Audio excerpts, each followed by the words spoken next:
le watine vaenga o le tai au ia o le ua awhatonu nei le itula e ono I le tautumala unanga ia a le Talofa Samoa le tu EP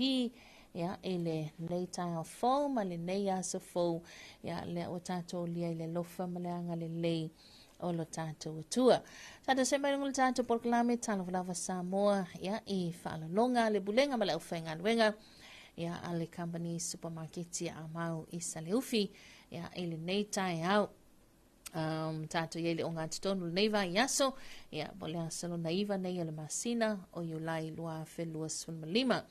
a matali ai o tātou whaasalanga o tātou porkalame whaangasolo solo le nei tai au fau ma le nei aso fau ia e o whalu whatuai ma whaatalo whatuai le swafa ma na malo I sugeriso lo tātou li ima le tātou whaola le ba ia mai walunga whaafunga anga tātou tunu nei o Samoa ia ai mai se foio na ia tātou pa anga ia tumoto le Pasifika to Elau Amerika Samoa Fiti Tonga Niue ia o whea lawa le vaenga lo mai wa tātou whaasalonga ai mai se le whaatalofa ma le whaafelo ia tu ia ele mamalu ma le pa ia wana ia tātou tangata lo lalamba pa ai tunu o mamau ia malo le soifua maua malo le langi e mama malo le whalau manuia whamalo ia ele anga le leo le tua ia whabena fo entoi moli mai mataita I mai le tu soifua ma le mātou wola ia ele nei fo itai au fau ma le nei asa fau ia good morning hoa mai o tau le nei tai au ia lea ua te tala toi fo I ma le tātou lai na telefoni ia mo tātou whaafila I masani ma le tātou whaatalofa masani ia I longa le tātou puklami Talofa lava Samoa. Good morning. Ya o lesi wa enga la wala talata ile auli. Ya po o la fo already faile lunch o nei auli. Ya good afternoon. Ya o ila to le wa mata na sola le la. Ya ila to watunu.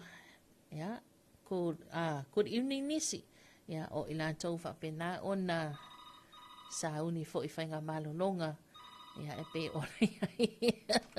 ia a talo atu tātou to le tai aso I fōmanuia lau tō whā mai lolonga ia so I fōmanuia I lau whakarenga whiripepe lange mama ni kai a fōk alo le usu ina ia maro fōre so I fua ia maro fōre usu I lau whionga ia ore vi ingai fōre kua peonga e kai ni kai au mongi wha maong ka ko mo boy pe ka ko nga ko wa lengi fa ko ko e le ka ko fa la mai le ro fo ma nga le re ni ka ya ya ma nga foi pe senga ma bi ingole ko ni ka ya ya ko ma ka o ka ko lo ya mo dia ko fa ka lo fa nga u ma la va lo fa fo ni ka ya lo ko mo mo ya fa skai ka lo yo mo ni sa mo lo ko mo wa wale le ko mo ni o sa mo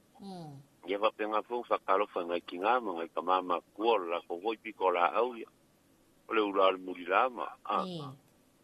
sa fa il fale ia ole fu sa fa kalo ngai kinga mo ngai kamani ngai kai wa ka ko ia so ia e pese ale lo ko si lo mo ko mo sko inga la fa pu ia o mo ngai vai ka ia ole yo ma ko u ngai vai lo ko lo ole mai va ve ao ka sa o mo foi dar ka sanga ni ai ia mai nga umala o sio makongu ia akaro fo foi ngai ka ko pa anga ma ngai ka ko ai nga lo fa lo ma ia ku mo mau ka ko ke vala ngo fo anga ka fero ai de ku casa ia penga nga lele di ka ko vala ia mango pia i nga ku ngo sa nga mang ia wa ka ko ai ma ia me te po e ka le sia mo ia ka karo foi kan fanga o ngai ngu vai roi polo dio fa fonga mai e ku mau o perka ko un ye mai deri ia ka penga o fa karo fa foi a maui ia wa foi ranga singa nga fa no longo me anga vi mai me la sa un tukara ke mo maro nga la fa mai fa o ma o volta na ma penga la fa mai lau se din a mai sia ku ke moi fa ku ia fa ke kai a mo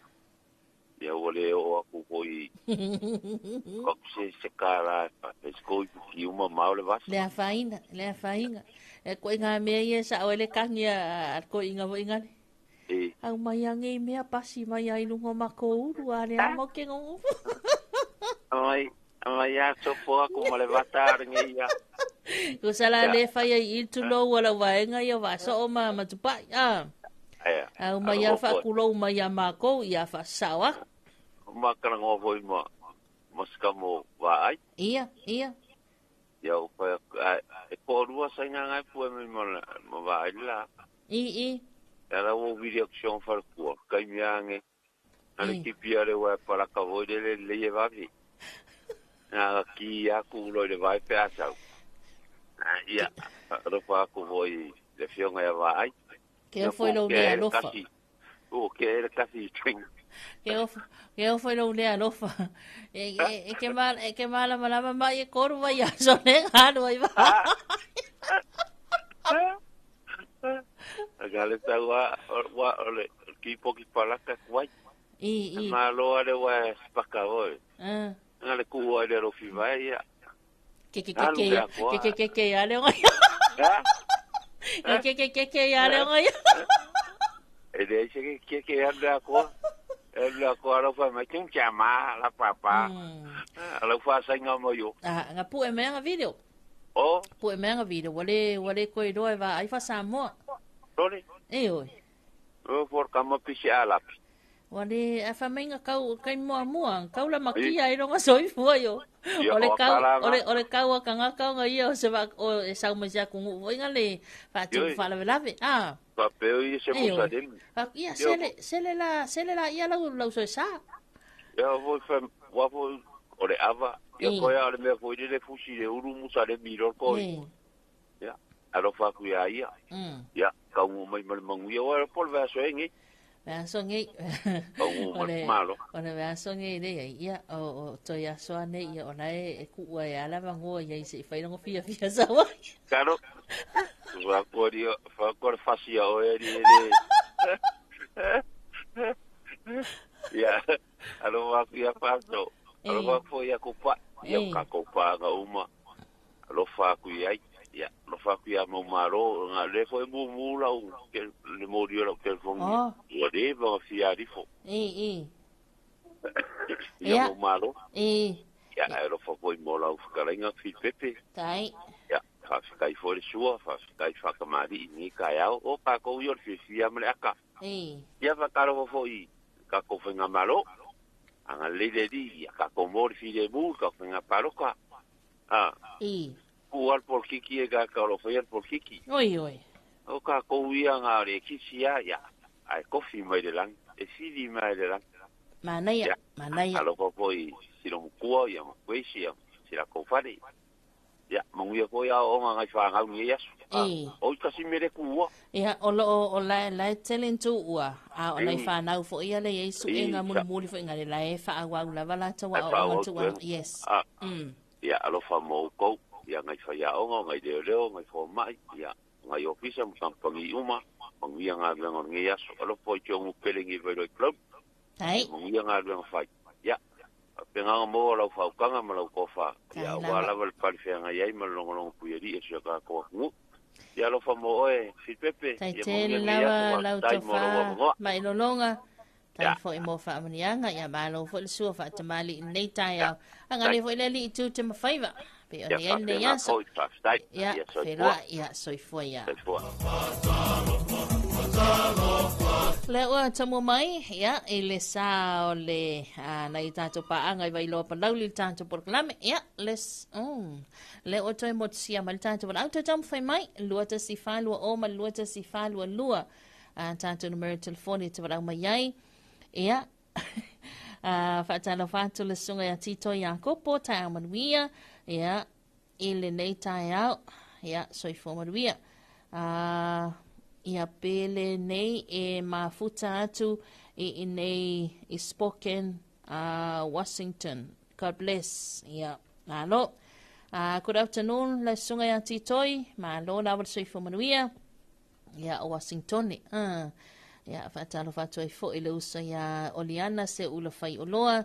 ya mai se fo il sunga ya se ula ya mai salato ainga umalava ele nei tai ya good afternoon ole watale lancha la vaenga ya ya malo lava le usu malo lava le sa inga wenga mtiute til atu ya faisina pangati o le telo ni se vaenga o le state of Texas ya I tawhenga malolonga mtulang wapena le fo til atu lungo penga te whailangi wa whaina wa ni se vaenga o Hawaii ya I le tele o mu lai malaya lai se soro ai mu le afi ya ai whaaftai le li o lo o manuia ya to tele na ya tatu tau ainga mana ya tatu tangata Samoa ya le alo lana papa awai ya I vaenga ia Te wala mai, lua ta si whalo o ma lua ta si whalo lua o tato o vivi por kalami nei tai au, mai alo tato whaafifianga le tu inatu. Ia, o na tato se mai lon lea, I le tato reporti la ta mai al talan tau mo sa mo matoke lau, tal fitu whafonga I le lua I whaasala winatu tato talfau, lo na tutu inatu pe atali tu la valu I le tai o nei. Por kalami whaamanianga sui foma svanau la awhalawalu, Taliva, ia tato se mai tato por kalama sali o tala mai I le teo whaamalo ni sila. Tala wata to lunga leina. Talofa Samoa. Ma lord se fo manuia. Ya, ia le ni kai o fo nga fo mo ana pa mai ko fa mo le. Ya o ngai lo fa nga fo la ko si ma ko ngi ko mama ko kinga ma ko ma singa no ko fa fa ngai. Ngai fa nga ko ma lo mo ya on. Ya me singa el pa ka lo fa ko lo yo lo ngai ma. Yu ke ni kai au. Ai. Ya. Lo fanga masangi lang mga yaka po paanga. Ngai po inga o ma iyo mangonga o la sua. Ya maleula le o yo dua le ilango. Ya. Ni mga kinga ma wala wolo. Apeng ka po su ka ilunga la go. Olikyo ya mse ya ngong ai sang mapua ya lo fa ku si ko inga ya mse lo sa ko lo ko ngandu ya bayan ko ko inga ka ko ku ai ya mse ka ko ku wa ko lo wa ke nga ko yo ya inga I ko fa ko ka ko malo mo pa lo ko ma si ko ya nga li pe ne ko ya ko ku ne mo pe le mo fo ki le mo man mo fo le o po ia pa ki o va pe a ke la wa I pe la ki o ni ni pa o pe la wa ya ka o mo fa pa ni o ya mo se malo ki le mo se malo le ani ya anga le pe le ko ni ya sommo pe o lo tai nonu tai ya ia le ni ya sommo ni ka ya pa ka ko mo se alo mo ni mu o sai foi mo pa ka lo foi ka ya mo mui ala o ngi ya so te mangalwen fa tai te lava nonu wala mai fa tai fo mo fa manianga anga le fo ile le li ya ilo ta po inga ma lo longa fo ile ni yaso tanto fe lo I pe nonu ya le ka ko fe lo te tai te lava ya manuia nei tai ha tai wala mai dai foi mo la bongo ya fa ya sui fua fa sui fua ya lena ne si fo ina to le tamaya nonu ya e pe ona wala mai fo I matau pati mal tanto por klami e nei tai au 685 squat good morning Talofa Samoa radio manuia tiu til nei tai au alofa to Hawke's Bay in New Zealand ya fantalavatu ma lord sai fo manuia ya to nei tai au en mananto tanto se me tanto fa fianga so to ile mo tanto reporti lanta mai talantau mo Samoa ya matoke lau le nei tai au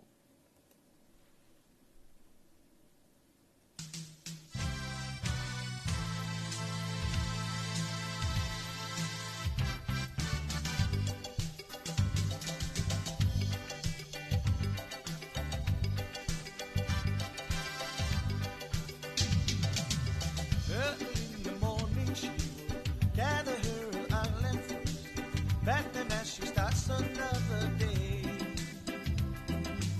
Carefully as she makes her way beside the mountain stream, as she sings an island chant of long ago. She was singing a sweet, sweet lady.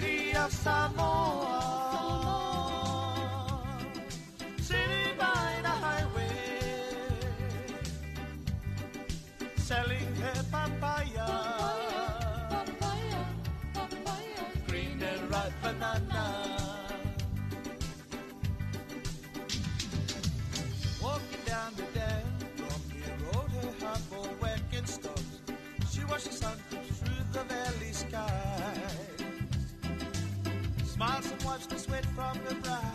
Continues, moves on, and starts her journey through the highway rising sun. She was singing out, sweet, sweet lady of Samoa, sitting by the highway, selling her papaya, green and ripe banana. Later in the evening she will gather her island fruits, back them as she ends another day. Carefully as she makes her way beside the mountain stream, and she sing an island chant of long ago. She was singing a sweet, sweet lady of Samoa, sitting by the highway, selling her papaya, green and ripe banana, selling her papaya, green and ripe banana. She was singing a sweet, sweet lady of Samoa, sitting by the highway, selling her papaya, green and ripe banana, selling her papaya, green and ripe banana, selling her papaya, green and ripe banana.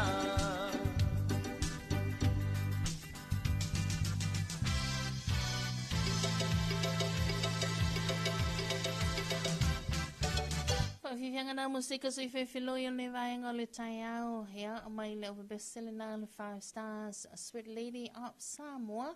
hea, e na ua se mai le tātou taimi nei tai au, hea, o lea ua toi sulta se minuta le tōnta lea o le tula e fitu. Hea, tātou se mai, e le tātou reporting nei le tala tau mō le tātou utulu, hea, mai silfa afunga mai a toke lau, lea ua tāpana ina fo e masaunia, ia ele official va itau ele pensula I molino nei tanto report nei il tala tau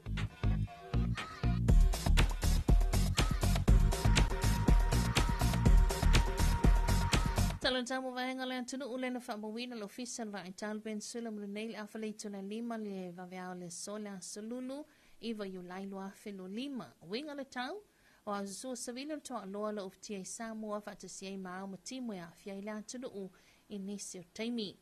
mo polo nei ma le moteli sala fai mo le so e a wo inisio taimi ma nei timu tu ulva va soluai e ono fia lono le mafa ai popo inisi o vaenga ya mo le aso atai au o le ato ulva va soluai timunga.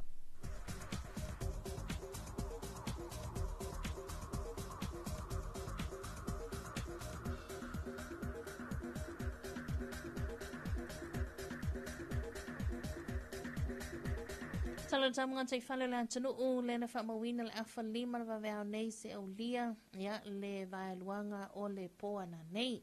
O winga le tau a usu savili o toa loa savili mai sau te sae lo a fiei o ngā sami o le antanu o. Wenga ne ngā te whale ma o ngā sami mātu mo le aso ma le aso atai au e angi le toa loa savili mai sau te sae sfulu lua sfulu kilimita le itu la o ngalu e lua I le lua ma le afa mita. Ai sa vaenga fo ine ngā te whale ma o ngā sami saute mo le so ma le aso tai au e angi le toa loa savili mai saute sa e sulima lua sulima kilimita li tula o ngā lue lua I le lua ma le afa mita.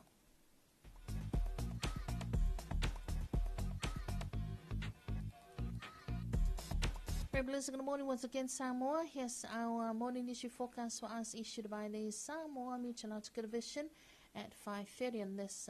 Wednesday early morning, today the 9th of July 2025.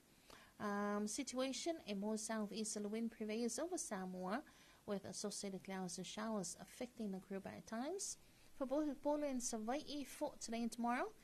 cloudy periods with some isolated showers, brief moderate force possible in some areas.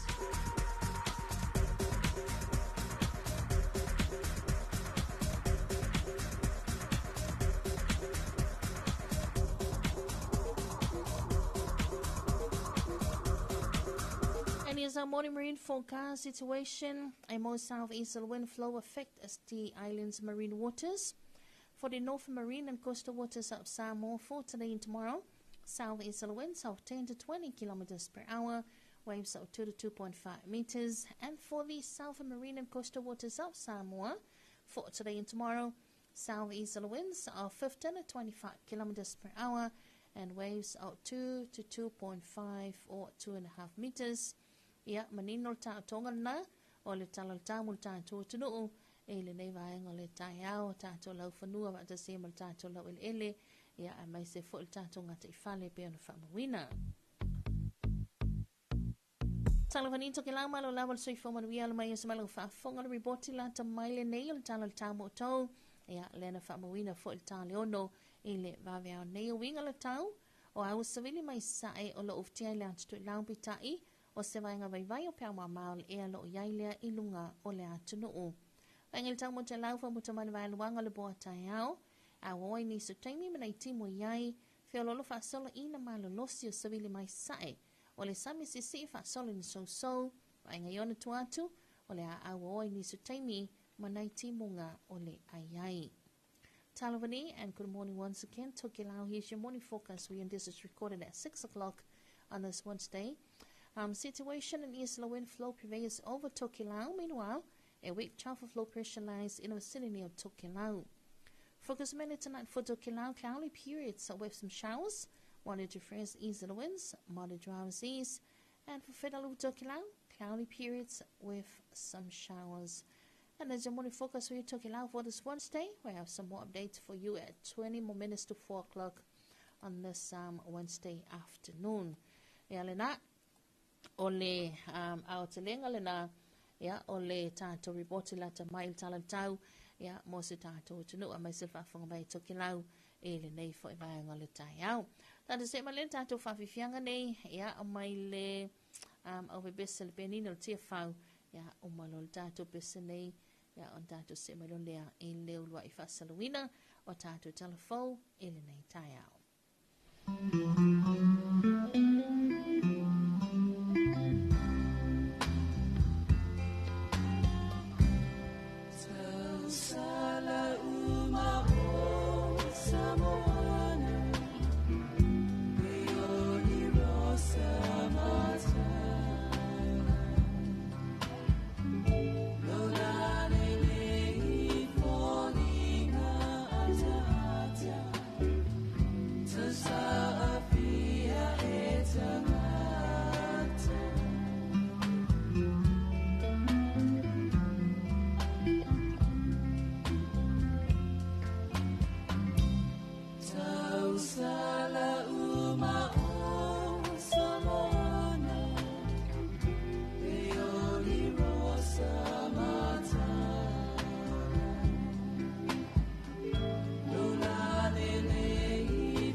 Sepuaina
fa fifianga na musika so fefilo yo le vainga taia lava besel benina ole tia fau ia o se malo fa fonga e le loa I fasala na to tatu telefone nei taia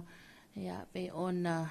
tabene na foi ia ele sunga mato aina isa ako mal tatu telefone team I le tato no le fitu I le taia nei.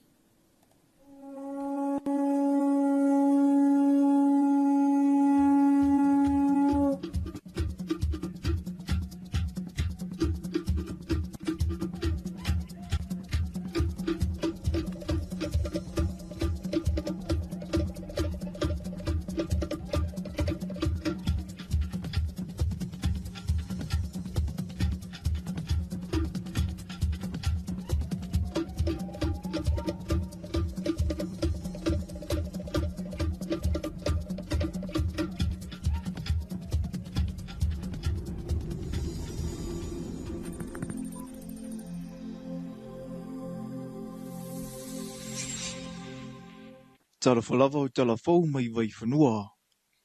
I talatumua, e ui le tu ua o le ngatwinga, ai ele I tau fia ile ai ai uli pēa ia I la tau o lo o whaawa wina le tau tua. O lea umamoli le whaamale si awa le awhionga ia ngana mone mana titi tutu wanu swalka, I le pūlenga o whela ua inga le lau ile whaatinunga o la tau tiu te e me se foe I la tau ua whaaululu ia I le ngatwinga. O le whaamala si au lava ia whaawau ia le whaamaoni whaamaoni I tofinga o tofi ai e pe o na watu se whaamtalanga ia o le vaenga nava na o le o te mulmulta ia lava o le whaamaoni so o tofinga ua mai ia te ia o le whaamaoni ia ma le lona lua ia e ai lava le vaenga fo inga le pewa ma tele fo ia ngaluenga ia ai pewa whaatotua na ilva ai ainga ia e peo e mwhai ona o talanoa atua o le wa in reflection na what a sound ni tua mai le ngaluenga o to eva ai atu o pe ia sa tauna e ia mea sa lele ia ai foi mea sa o fa lele ia o le vai foi le ia paleni lava taimi ainga ia ai mai se ia le soifua malolo ina ia o ele o se ai foi fotuanga e na o le pulengo flau inga lau ele ia ai so tangata lava Na ia mori mau I le whaingo fia o le au nanga, e ala ai ona te tau peo na lava pale le atino o, ma whaali fo le langolango o tau mawhai le au whainga ruenga, I le mawhai e ngatai. Ia sa misia nga luenga tono le malo ai mai se lava le au whainga luenga ia taimi fo yo wa faatino mata atu taimi o faatino ia nga luenga la vea I taimi o foi pe ale angal tau ia ai mai se fo ia operations te tele taimi o le chogam ia tate malama le te leo le maftianga te le fo tinga ino le nga luenga ai o taimi ia pe tate misia fo ilea awal taimi fo ilea e te loa ai le teamwork le leo lo tin le nga lue faatasi ina ia tamfai ia tali atu pea I nga luenga la vea I po le a lava le taimi o le popo le a o le fai nga luenga ai ia po le tinga ina fo le taimi o mana onga fo ia taimi le host ai ia e tatu atu ia national international events Na wha matala au ili ngal mone mana I le whailo inga matala fau mai vai whanua ili vai aso atua nai. Le isi tu le leo le tu ua o nga ruenga. Talu mai le tau sanga lua fese furuma le lua. Na amata mai aila na tau tua I le pūlenga o whela ua inga le lau ili ele. Le swinga mua o le lava lata taimi mala whanau so enough time there's flexibility ia ele tau whai atu fo ilea ono o le ngaluenga wha ofisirio puhenga o I tono le tato malo it's very demanding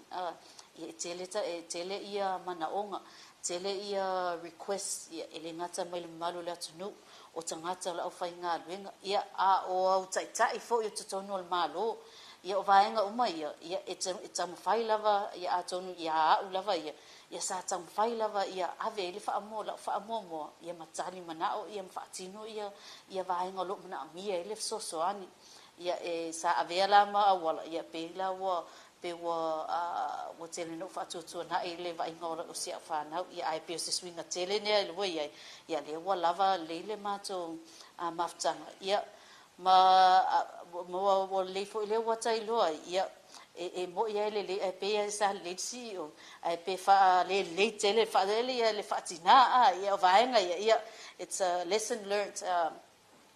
It gave me time to improve as a mother. Ngalo mana le o tofia ave ma fofo tua le tuta wa tina te tele ile fa la putonga o tunu o le Pasifika.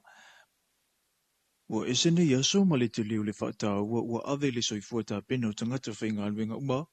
ile puipuia ma le saunga le mu I fale whainga alwenga ma le fa tinunga o nanga e to se furuma le ono sui o le matanga alwenga o puna o a whaale na turima si umanga a toa ma le sui e to tasi ma le characters Samoa na whaamanuia ina I tusi pasi moa o onga whaafesosoani mua na whenga iai. I se pepa whaamatalanga mai le matanga alwenga ua whailua ai le naunau tai o le pūlenga ma le au whainga alwenga e whaata ua le soifua manuia ma le saunga le mua tangata uma a o whaatino ai le tautua. O le whasosoani mua mo le silafia o lo tai mua lava le sosa iete a le koluse mua I le una ia ina o na wato tele I la tau ua mau soifua o no le mawhai o na ufoina o le au nanga I le taime tūla I mai ai se whaalawelawe whaafu sei. O le awa onga na whaatautaia mai le aso se furuma le iwanga I atu le aso lua se furuma le tasi o le masina o me I le tausanga nei ai o le vai aso nei le a whaatu a tau au ina I tusi pasi o le whaamui lava le nei o le malo ina ia saunga le mua na tangata whainga ruinga ina ia ato atoa ai o na whaatino le wala awina na whaafetai le mtanga ruinga o puna oa whaale na turima si se umanga I la tau na awai ai sili ai o le koluse mumu na whaatino ina o onga. O le ulu I taimile nei ua whaatautai aisa o onga mo whasoasani mua I le matanga luenga o puna oa whaale na turima si umanga. O taimi umalawa e whaatino ai whainga palo te tele le atinu u, e whaatino ai lava o onga mo le vasingo tusitala, e tapena ai mo le whainga palota, o lea o onga o lo whaatupeina le Pagmas, po le whasoasani al whala po pitonga mai au sitalia, e le ngata e toi pou le tumai o tusitala ua levo na ngā lulue, ai o se avanua mo tusitala fau, e au ai le tumai e whaatino ai le au nanga I le taimi o le palota, e tau e te lele ngā lulue whaatasi al vasingo tusitala, o le ofisa o leo ma le ofisa o whainga palota, o le mafua anga leo lo awai mai ai le sui al mtanga ruenga o leo fa le pui ma leo la tue fuata ina, o le afionga le whaamasino sinia I a vui Clarence Nelson, ma le furasanga al komisino o whainga palota lea ua te talo mai e whaataunu uina I le vai aso fau. Ai le ngata I leo le aia I fo masui mai vaenga wha upu whai, a le HRPP ma le FAST, whaapea ai ma le whaala putuputunga o I la tau e iaia afianga tumau o le soifua po le naula. Na so no le presidente le socio tusitala I Samoa nei a langi kerisoma, I te le whaafita ulio lo whianga I pēma tusitala I le mawaina leo whaamutalanga e whailo ai tā penanga o le palota, ai whapea fo I le teimi ua whaatino ai le palota. O le tā ua leo le nei a o unga o le amawhai ai o na sa ili ai ni fofo o nei whaafita uli. O le tutu atasio tusitala mai le whaatino ina o ngā luenga, o na sa mai ta wina, I le whainga palota watua na I sa tu lai mai ai fo istasio whaafita uli, e nisi o tusitala o loo avea ma komiti a sui tau wā, ai o loo whainga luenga. E toru aso le nei a ua onga ma ua iai le whaamui a mae ana tu whaatasia, ma tu ina tui ofisa whaasara lau, e whaamana tu ai pea. Tātou tālafona mula nei vai ngole aso manu I tele fuafuanga o whenga iai malea tunu u.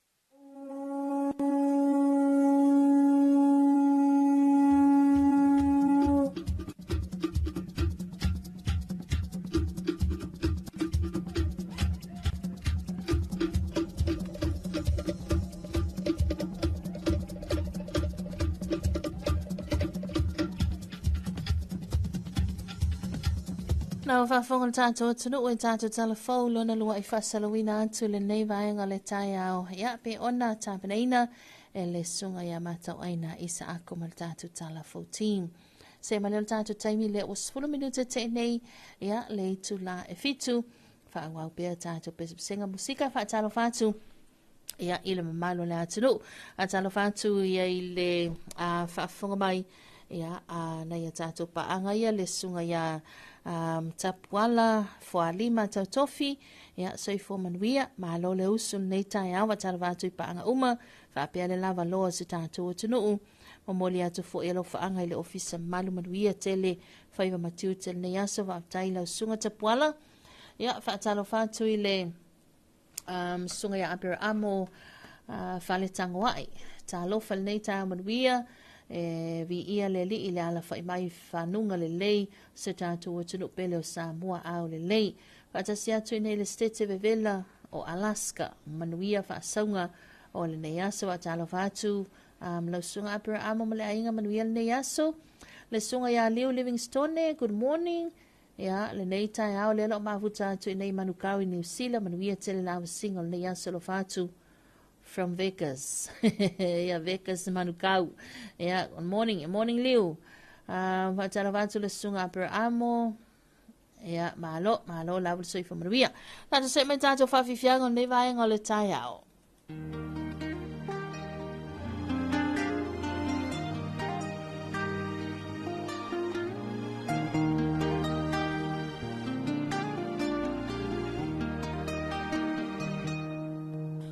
Mamalu, mapaya, lenaya, so appetite, mafaamalo, wayamwa, babea iyanole, ao ana, tuai, opare Samoa, efina nalo iyai.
Vale,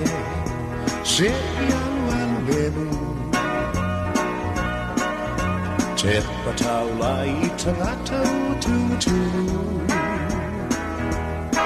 A whai te le whai te tangu malava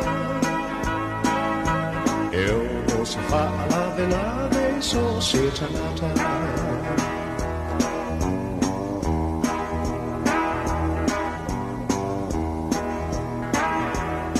Avata vale,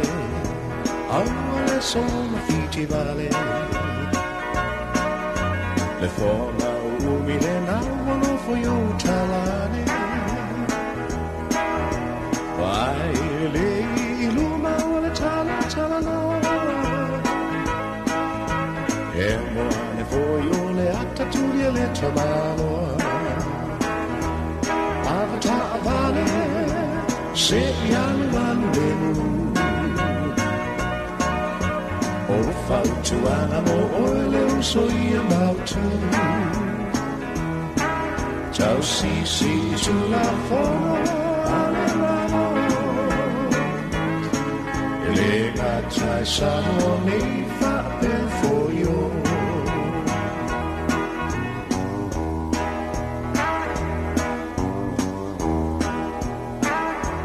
Avata vale,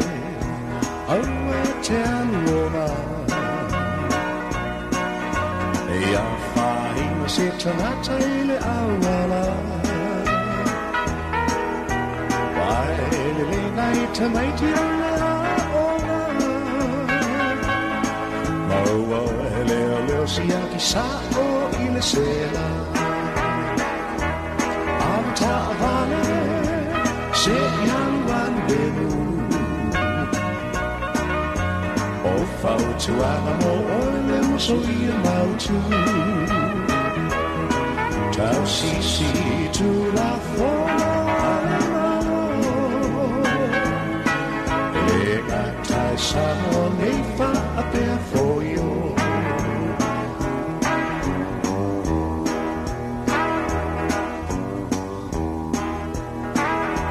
Avata vale, se yan wandenu. Tepatau rai tanata ututu. A fai e te le fai te tiny umaga. E o se fa la de lave so se tanata.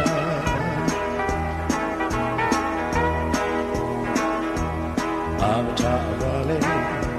awale sono fiti vale. Le forma umile nawano foyo talane. Vai le iluma wale talano.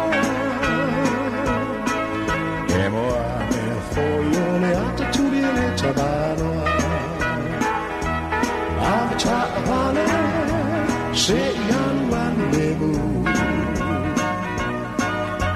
O fautu anamo oile usoi amautu. Ciao si tu la fono alemano. E le gacciai sanno mi fa per foio.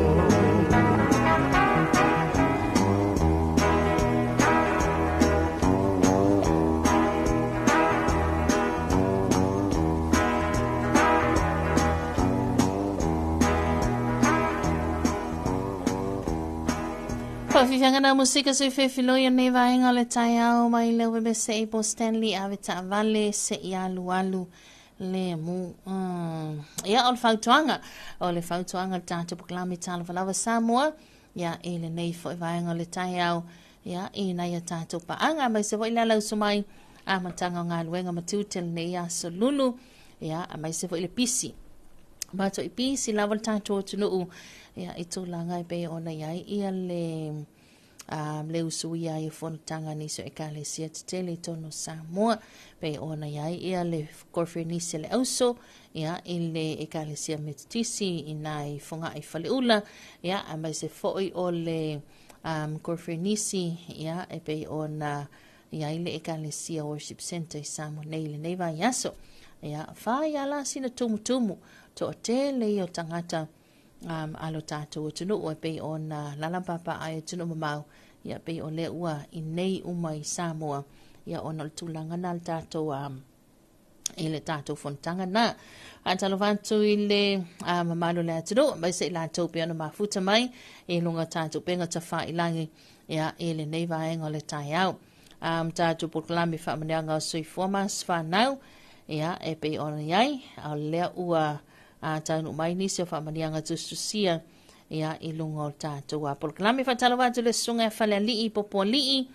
ia tā manuia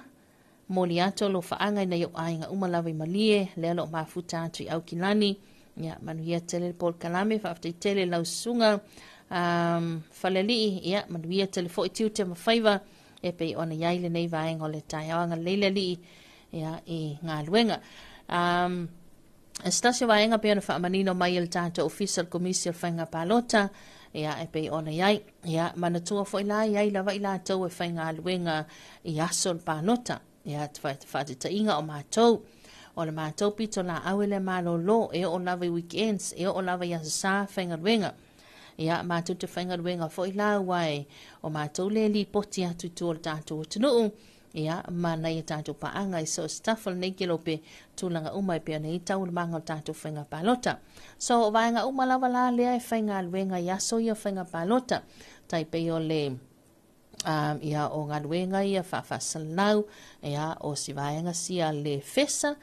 pot fui mō ia o leo leo o tātou whalemai ia o vaenga fo inai ia e essential services. ia o le e iai lava vaenga le IPC e whainga ruenga la ia aso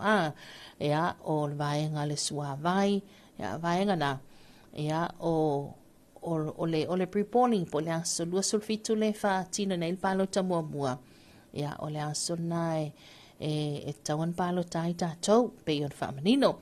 al tulanga lai pe ona iai ia e te susu mai lava I il tātou ofisa a whai o savai ia suane le ofisa na inai sale longa ia a whai o tumwane su mai tātou ofisa mnuu ia I lau pepa talo sanga e whatumu mai saini ai ia o lo suafa lea e te tawana eli ona e palota I le aso mua ia ona tulanga ngā luenga e le mawhai ona e expecte te nga ia tuloi la so lua sulfitu va pe o makoula langa makoula whainga ruenga e le mawhai ona whaatino lau palota pe a whai e le I whaatumuina sau form le na ia e whaatumu I lau suafa ma le mea te whainga luenga ai ia e manino I foila ia leo le pito la au le fionga kumsina ia ma le la tau ofisa ia sa o le vaenga le whainga ruenga ia tulanga na ia ai o la fo wa ile si la fia ile tātou officer whainga palota ia ele fa pia la anga e mana o mia a le fa maoninga ia mai le ufale whainga luenga ia awaine I tau fia il vaenga fo inga le pe le la saua va pe ka ko e si le ka ko paloka ai e te le whainga luenga as essential services ia o le tulanga na whamanino atuai le o whamanino mai ia ele tātou ofisa whainga palota nono winga ia ia inga o le tātou polokalame ia ma le tātou fuafuanga na ia tātou whainga palota ia whamalo lawa le onusai malo lawa le ngā lulue ia malo fo ia I lātou pēra whaatau wina ia lātou restala ia a mai se vo I lātou wale mawhaina whaatau wina lātou restala ia ona le tūlanga fo ianga le ia nae silfia. A talawanto le tatu paanga I manono maa polima ma lor sui fo manuia nei tai au America Samoa o a mai oto ia talawanto nei tai la salua ma lo lava sui fo manuia ma lo no sai ma lo ngā lue. A talawanto fo ina tatu paanga na buteli sala fai ia te mai anonu te mai alo lua mai sela fionga ia form sala to ainga ina la malava a talawanto fo le sunga te puala ia fa ma lo anto lo sai a mai so lo so ia malama mal tonga ia fai talo tali talonga ina ia sau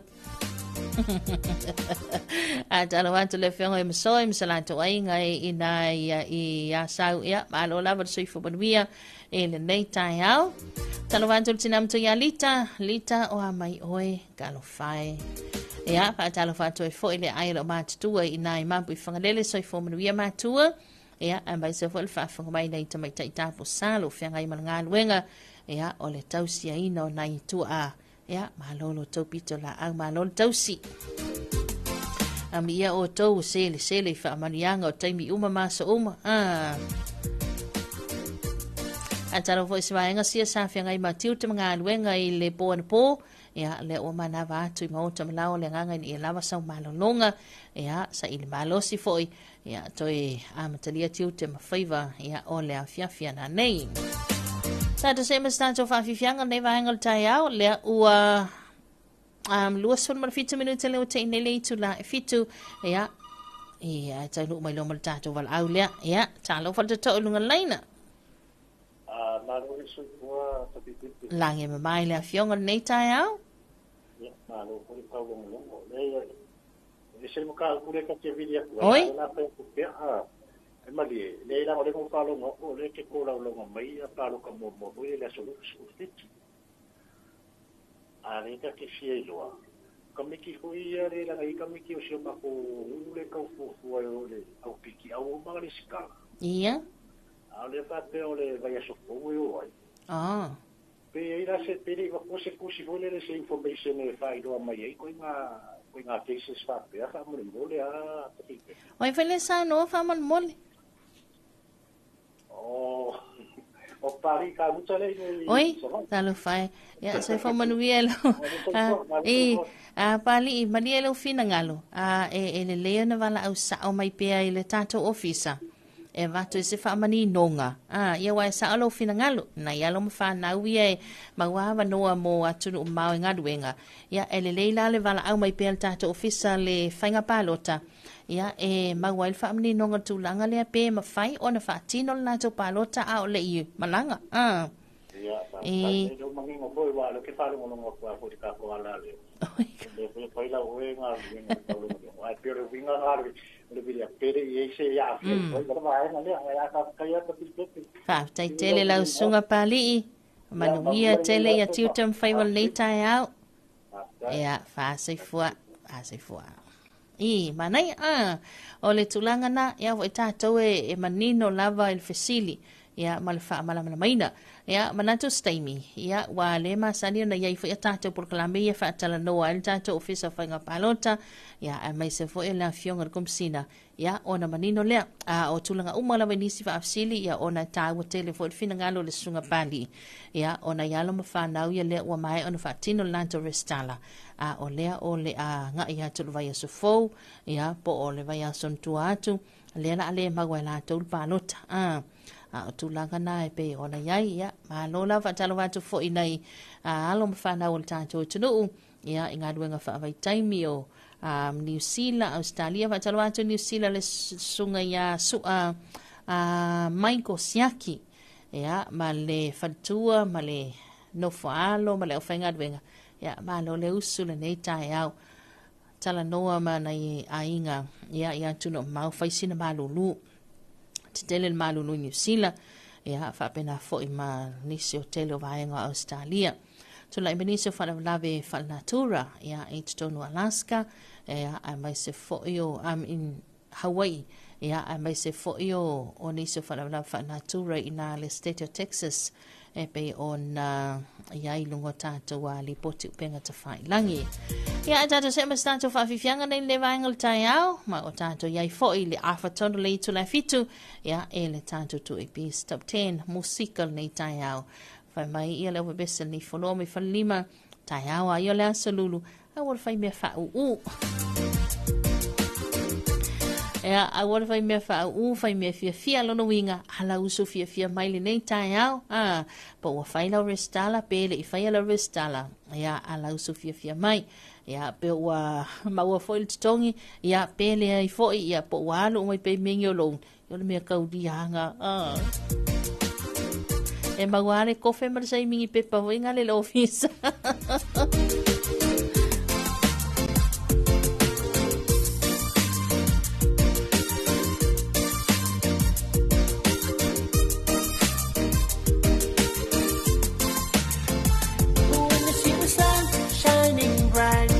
Matching that cutie smile, bought me the for everyone. What I meant, smile and smile, smile will ease up all the hardest, and you know right where to start it.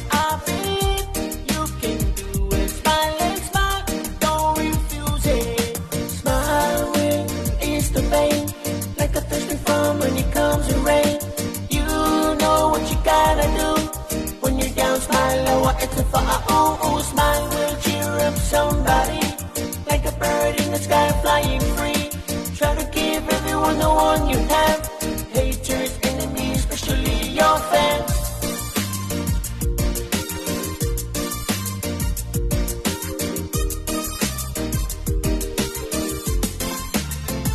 When you're sad, try to smile. Just stick in there for a while. Shake and jump, just be cool. When you're mad, you're a fool. When you're broke, hey, just smile. Happy is so hard to find. If you don't feel like it, just try. Turn around and say hi. Smile will ease the pain,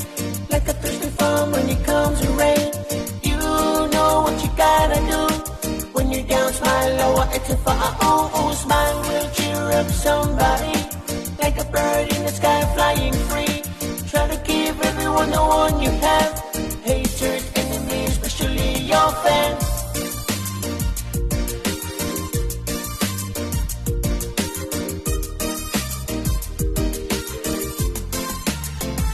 When you're sad, try to smile. Just stick in there for a while. Shake and jump, just be cool. When you're mad, you're a fool. When you're broke, hey, just smile. Happy is so hard to find. If you don't feel like it, just try. Turn around and say hi.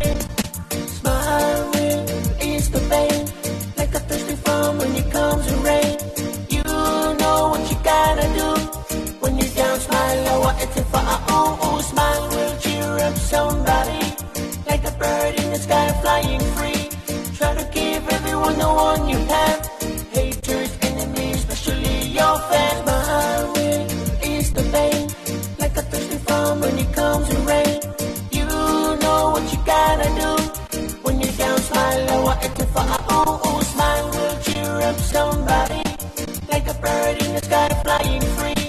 Try to give everyone the one you have. Haters, enemies, especially your fans.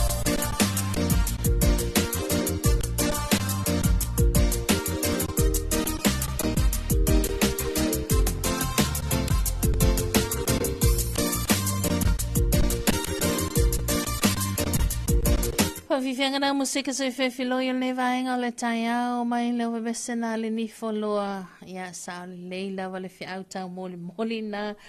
mo i tātou nei tai au mai ia a waite wha u ia pe malu o le tai au fo i pele ai se mea ia whai me whia o ka kowi o masangi ia pe iei fo i le tupe pele i se tupe pe lava le wha soa ia pele ai e sele mea na e expect e saulo tutongi ia ale o sa o lei foi se o kai mi ia tātou fia la Andalo anto le sunga vai moana se malo tai au manuia ia malo le soi forma langi e mama va talo vatu o matua i laulii ia le apai muli anga ma se nani le apai malo le soi forma langi ma ia o lua matua God bless ia malo lawa le soi forma manuia vai moana Tele tātou aini so tātou asoi formas whanau lea ua tauru mai lungo tātou penga ta whailangi ia tātou te tala no ai matu ina tu taimi o tātou whamleanga asoi formas whanau le awhale i tula varu tau nei ai whatalo watu le malu au ta vale la tau na uanga mai lungo le tele ia e le nei tai au malo lawa le soi formanuia tātou fo le matanga ruenga lo leo ia la to pito la au ia va pena fo ina fa so mai le anga i mai ia o le to tele o le anga lava le na ia awanda i se vaenga e afiai ia lo mafu fau ma lo finanga lo lunga le tele nei tai au ta pena fia mai se la to le sa nga le luel pole o manava ia malo lava le fai tato fa au pe lunga tato musika mo tato top 10 ile nei tai au ia le oa ta pe mai le sunga malasa il sanga fa fianga ia ruta mana o mi fa mai o fiele me te alu iai ia e te vai mai ala o te anu atu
Mata salumila, bai balo mata salumila.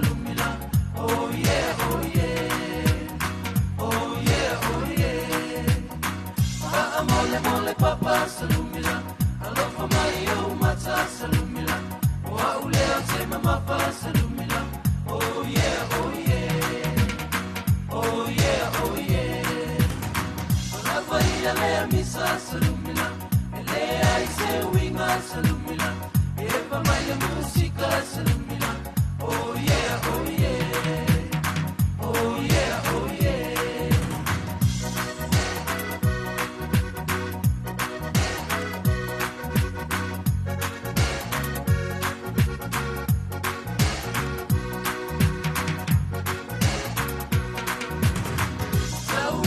Sunga salumila, sabena lola upusa salumila,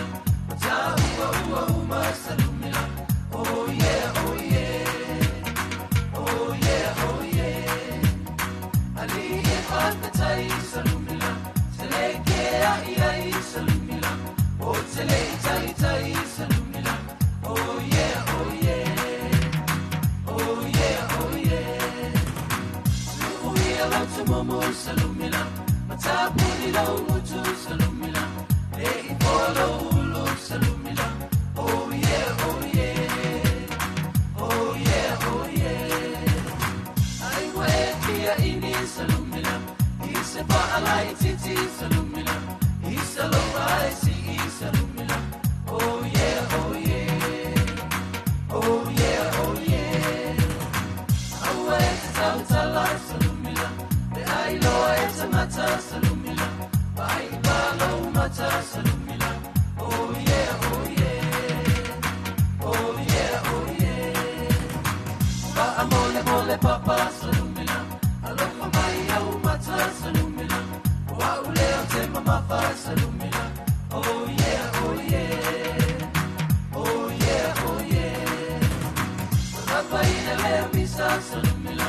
ele ai se winga salumila. Eva mai le musica salumila.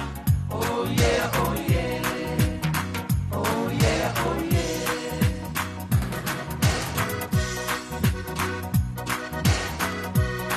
Fafifanga na musika sa ififilo yun na vangal tayo lo basta na libayan yung boys salumila. Ja, se malia mai le tanto taimi le o te sfluona minuta le tonta leo le tula e valu tanto se mai ya ele se tanto fa fifianga nei mai lo besa le buni ala va a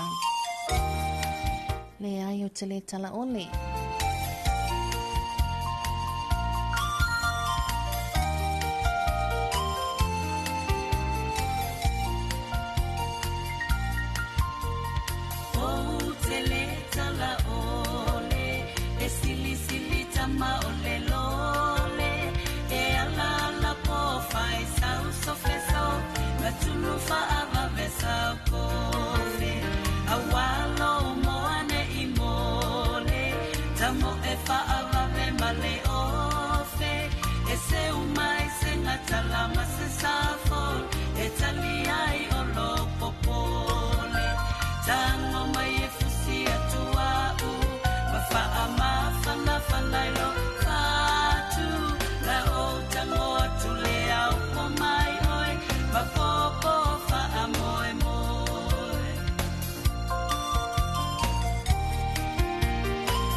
Fianga musika so filoya nevainga le taiao le wabesina Samoa Pearl of the Pacific ya male fatunga ile songa imiti tele yo upor bisi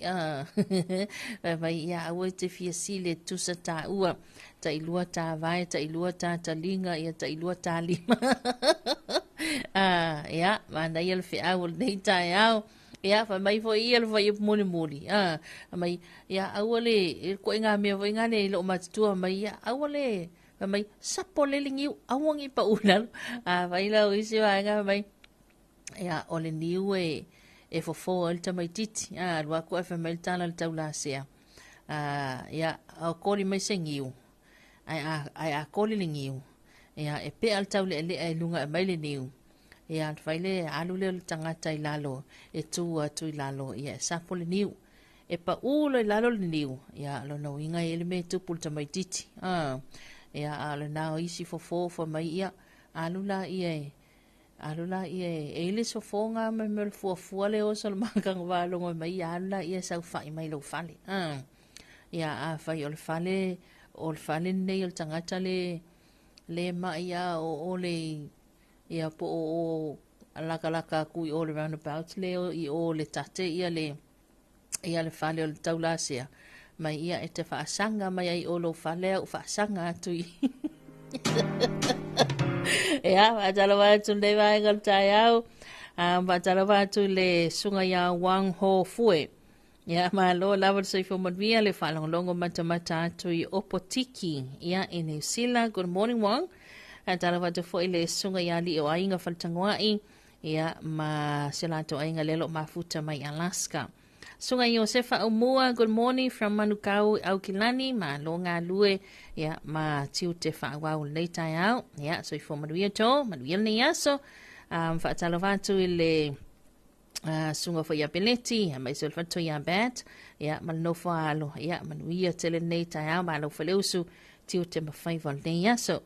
Ia talofa fo ile sunga ia Mrs. Onalote, talofa good morning, manuia ngā luenga nei aso, alofa umatu I ainga Samoa, God bless, mai Brisbane I Australia. Ia lena, talofa atu nei tātou paango, la whanawalu, ia, ona to ina atu leo whaamurianga soi foma swanau, ia to tele tātou aswanau lea tu mai lunga tātou pengo te whailangi awa te pole ia a whali tu le wanu tu ina tu lea ia pole mai e fo I tātou telefone to e whaasalawina ia tāle walu ele taia nei awhiwhia talawa bese nei sewe mai ngā wā lesi hello wā mai oi Hello, oh Aulea, ele o kilia mai oi dia ele o manino mai oe, o a mai oe, la upele, wa o msi a lava oe po o fa a kufea mai oe ina. Hello, fea e oe. Sau le langona sulu leo beia te le fia tala no mai a o e a ua e se o te ilo le lei wa sui beia e se mea o tulu uina e sa o e a o te langona ina o a mai e a o e I ina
Talo le tama ilunga fa asino masea lau te ui atuai. ua tui tui e te le tali mai tia i mai a usima nei tinga o tangi lo ulo to pe wa e sola alofa tali mai se wa o le lava matangi ma fa timula inga ele mutai o lo ua lo fa Sali mai mo itzane o e no folele Suna wa o pole lui ai ina Safi iloa Sitala lo no for mai ina Sali mai mo itzane Fia iloa po e oke Sauna o iloa lui ai ina Misia oe ia souma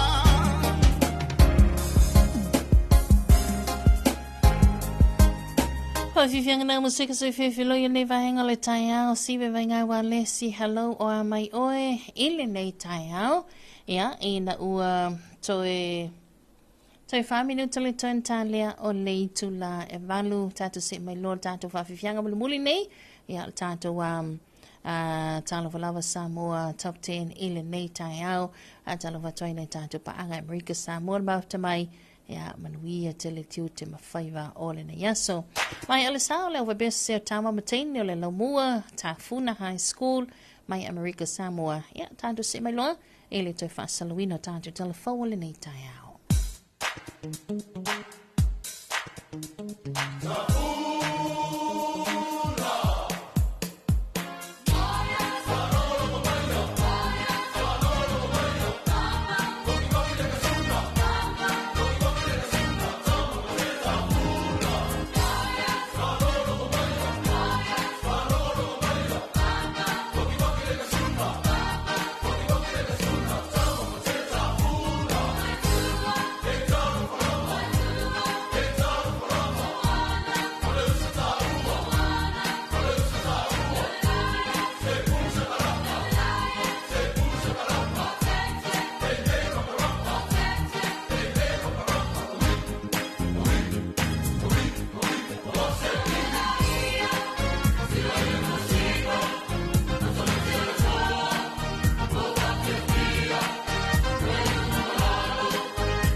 Whawhiwhianga nā musika sui whiwhiloi ne vaenga le tai ao ta Funa High School mai Amerika Samoa, tātou litu le valu, o sa male whaafonga i le toi whasalau nātu tātou telefou, ta pene ina mafonga ina le sunga mato aina i sāko.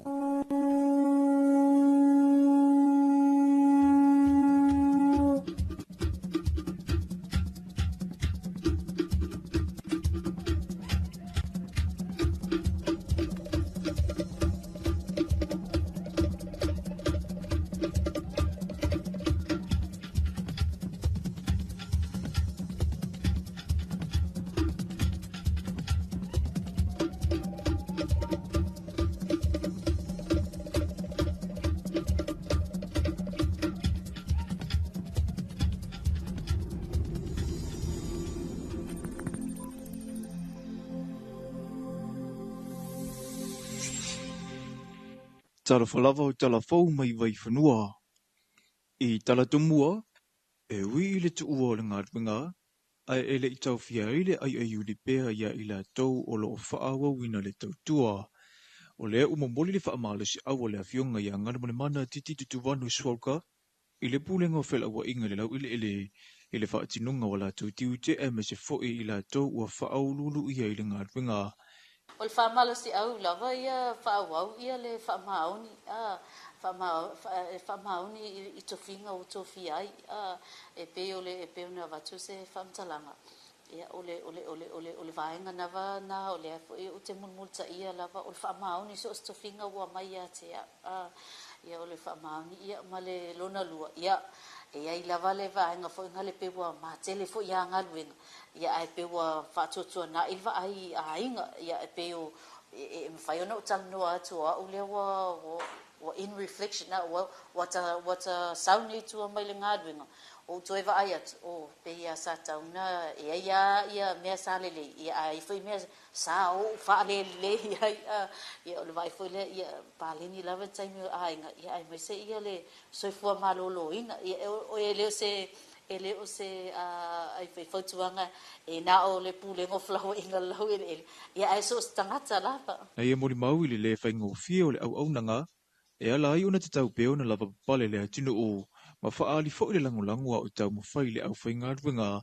I le mawhai ngā tai. ia sa misia ngā luenga tono le malo ai mai se lava le au whainga luenga ia taimi fo yo wa faatino mata atu taimi o faatino ia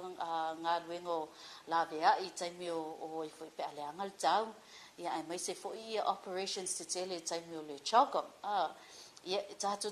te malama le te leo le maftianga te le fo tinga ino le ngā luenga ai o taimi ia pe te misia fo ilea awal taimi fo ilea e te loa ai le teamwork le leo lo tin le ngā lue whaatasi ina ia tamwhai ia tali atu pea I ngā luenga la vea I po le a lava le taimi o le po le au le whai ngā luenga ai ia po le tinga ina fo le taimi o mana onga fo ia taimi le host ai ia e tato atunu ia national international events Na wha matala au ili ngal mone mana I le whailo inga matala fau mai vai whanua I le vai aso atua nai. Le isi tu le leo le tu ua i ngā ruenga. Talu mai le tau sanga lua fese furu ma le lua. Na amata mai eila na tau tua I le pūlenga o whela ua inga le lau ili ele. Le swinga mua o lava lata taimi mala whanau. It's enough time, there's flexibility. Ia ele tau whai atu fo ilea ono o le ngā ruenga wha ofisiri o pūlenga o I tono o tato malo. It's very demanding. Ia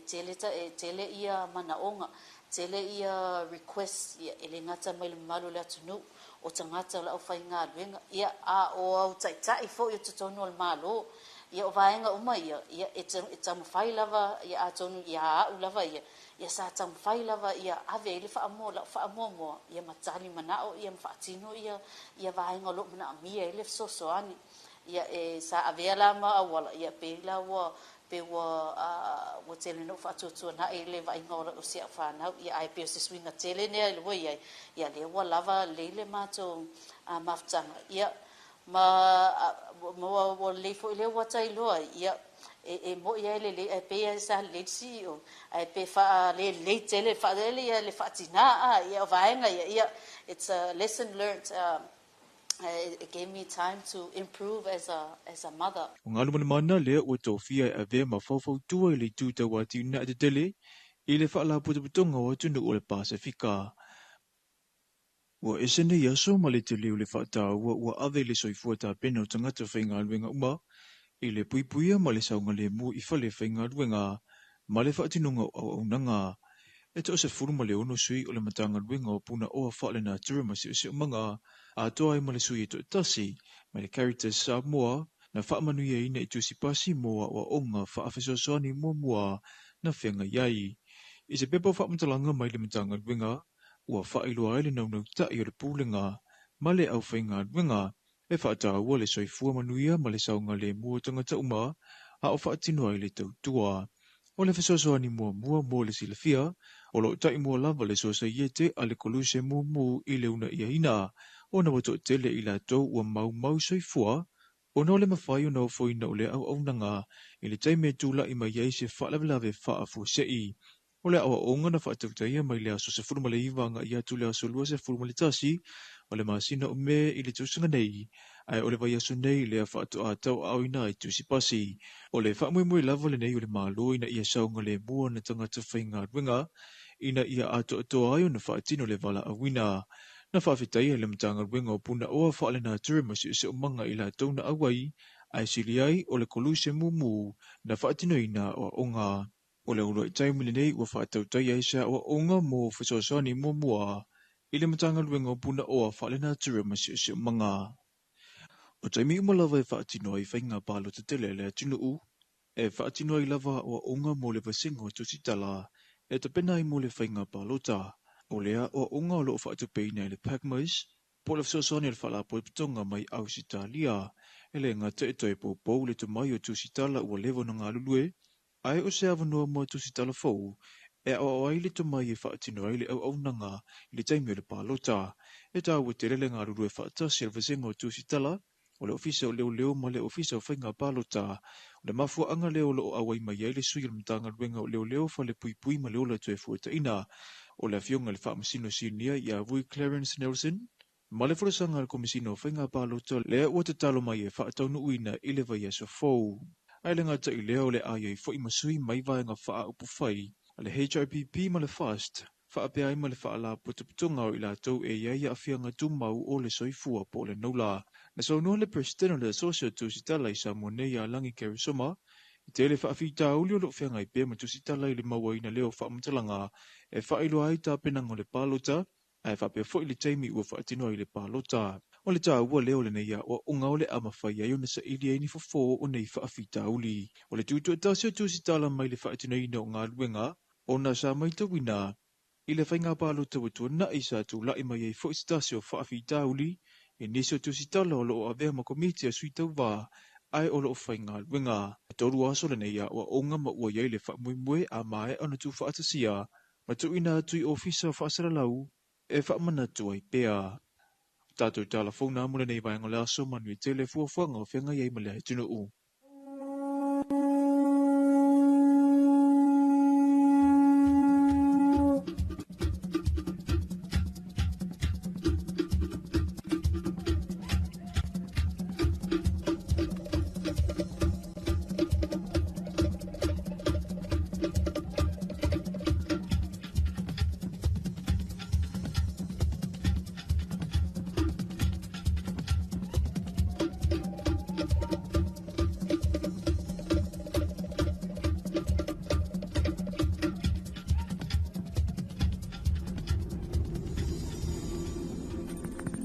O le nau whawhangon tātou tunu ui le toi whasalawina tu le nau tātou talafau o le nei tai au ia o mai le sunga ia mato aina isa akol tātou talafau team ia e te silafia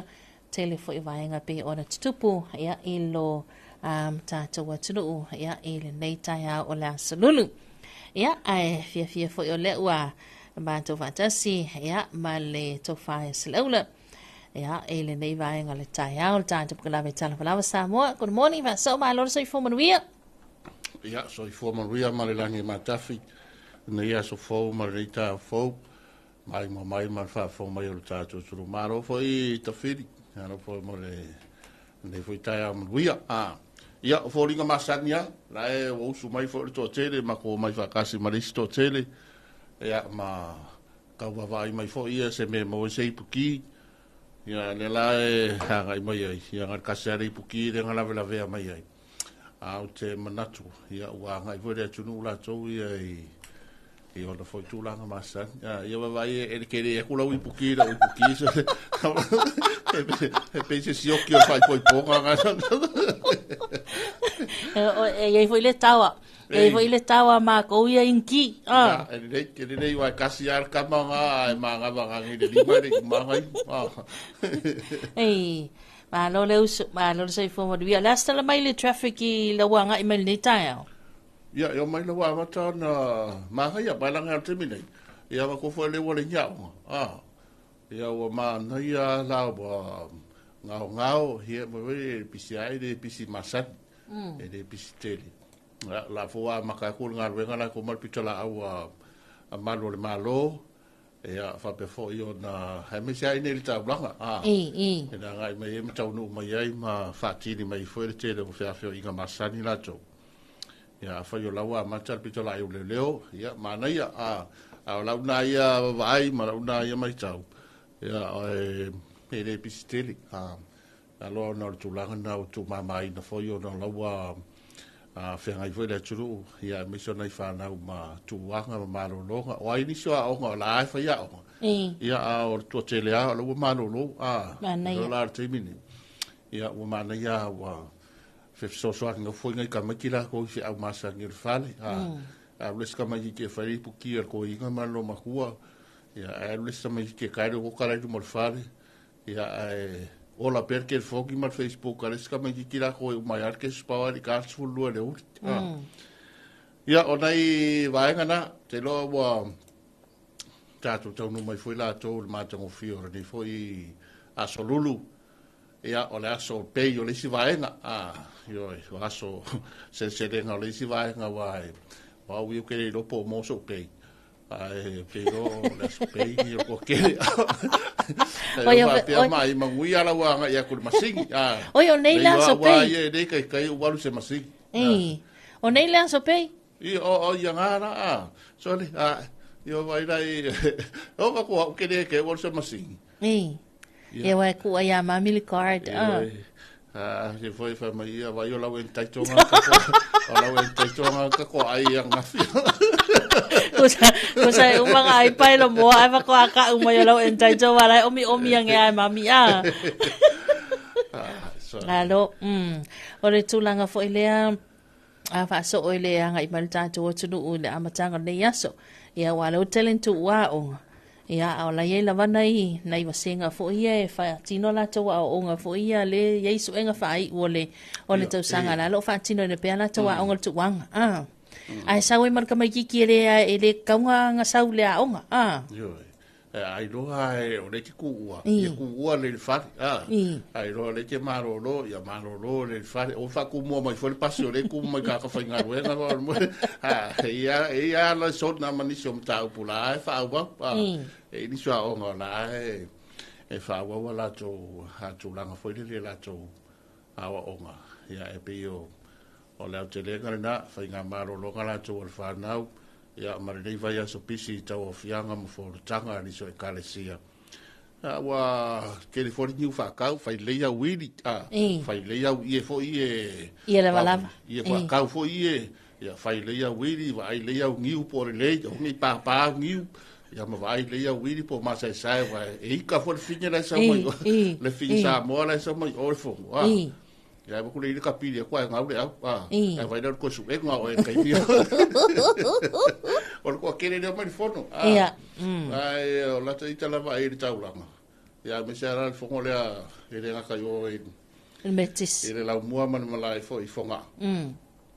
har fon telefo la to wa worship center ka le sia te fita kai mira ka ape jori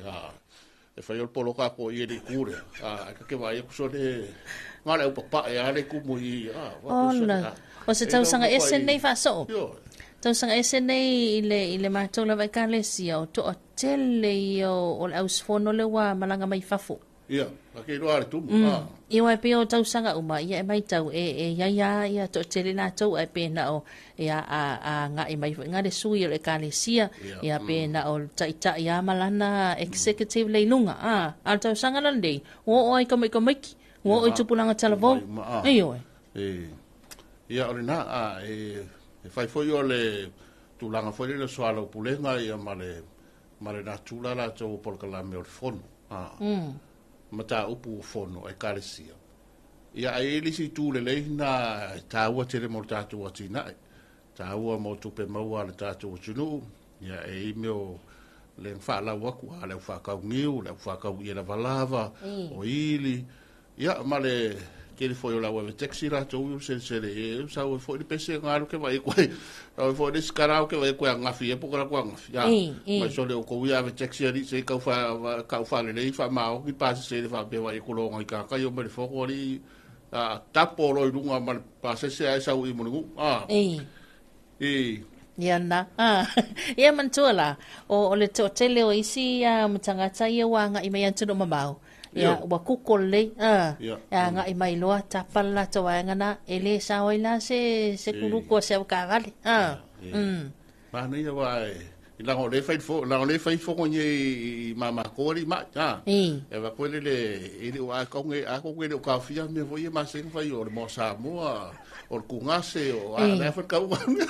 ale fa mai ma il tai au fa mai ma ingala fo kulang ku pe a maui sorry o vai a ku sole sa wa mai ni sila misi ma ko ro ingale fa ku ro ma ko wa kala sa va le fa mai va ai se sa Ava ilo ale ka malo ale aso ka ngu mai vai. Mane la fo ka lo ko le aso ka ngu mai mau. Ka kia mai pela unga se ia. Ka kia mai pela unga nei. Ko kia fau. Ave no foi wa mata na fanga yo ni se vai ngore pisi vone we so i le stalo suita va pisi ole wa to tele lava. So i taware vai ko e pisi mai ele so fua nafi ya marne vai so ato klenga to so i tawa mai vai nga fa ufai ya so i tawa fo ye tai to das ku ko kasi da vai no pe ko mai pa lo ko ke da pula su ko kasi ko lai mai fa fera fa ka komenti malo wa ifo e va ifo ide nga va wala va tu lo ifo kom sina la to male ofisa ia po fa maria ina nga va au suita vai o ia o fai lau mo kanga ngu o matai o me o fa pe nga wa kol fa ri ma ka usa ko ngo fo Samoa po la esa o me ia o be uma e va ko ia mo mara sai di foi le komsina ia o ke sa nga lu ia mangu ia o fai va sai o le nga lu nga na le fa nga solo ni va ia te lo va so fo pingira kama foi le o rosu I ka vai karango ya inga karango ngu karango ya uloku la to fa to sina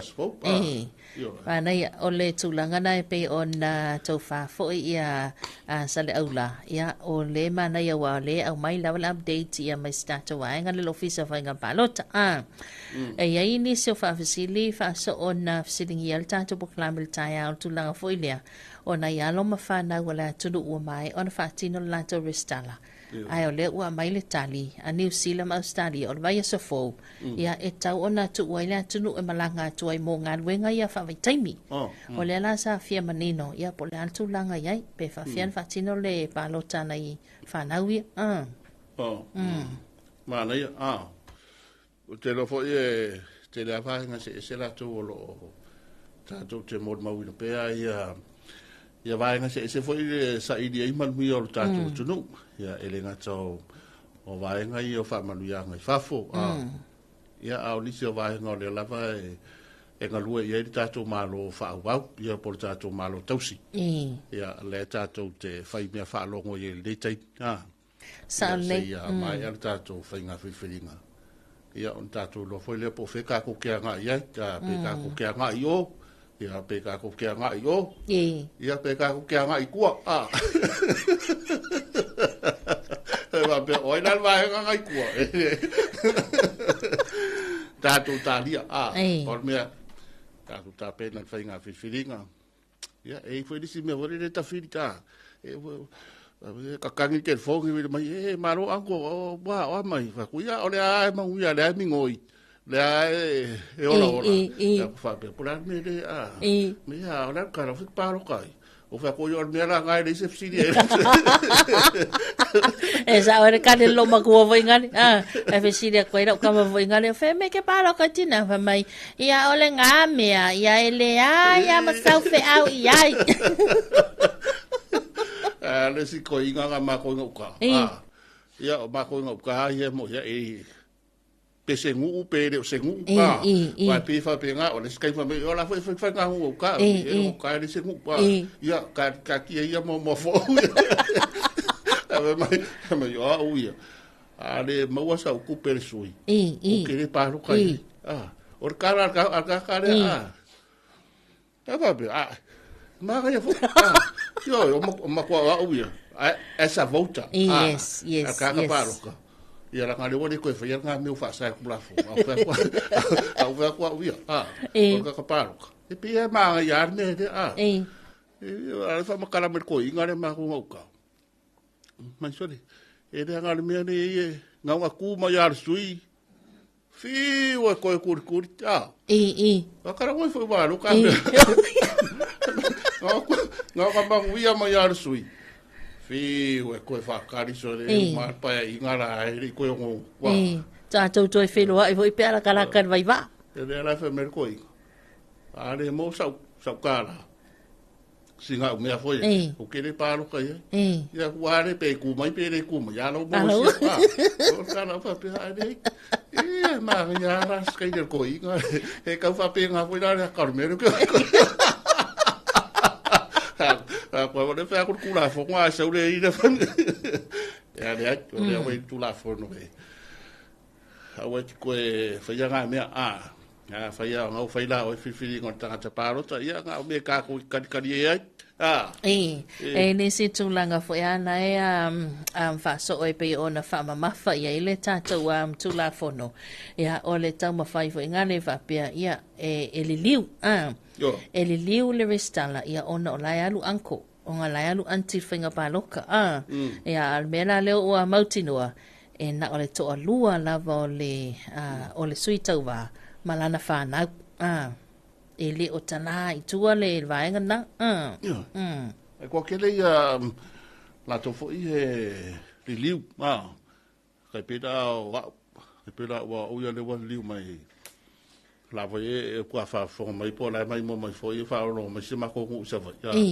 Ko kasi la le asui le i oi. Wa le lau palo kai me lo ke go e la nga le ka ko sa o at kula fo e ma ga i kula fo la u fai ka e mo ia le o se ro ia e